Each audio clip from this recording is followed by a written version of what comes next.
আমি যাকে পাগলের মতো ভালোবাসি সে আমাকে রাস্তার পাগল ভাবলেও আমি খুশি। কিন্তু যার ভালোবাসা এতদিন পেয়েছি বলে বিশ্বাস করেছি, হঠাৎ যদি তা ভুল প্রমাণিত হয়, আমি কার দোষ দেব? আমি আমি নিজেই দোষী।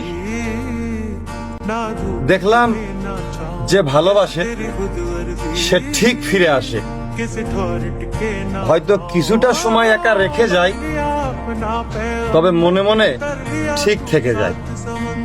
সে আমার ঠিকই হইল, তবে আমার রইল না। এই চোখে চোখ রেখে বলে আমায় প্রেমিকা বইল না। রবি ঠাকুর হয়তো এজন্যই বলেছেন, এই ভাঙাচোরা মন নিয়ে আমি যেন প্রেমের উপন্যাস না পড়ি।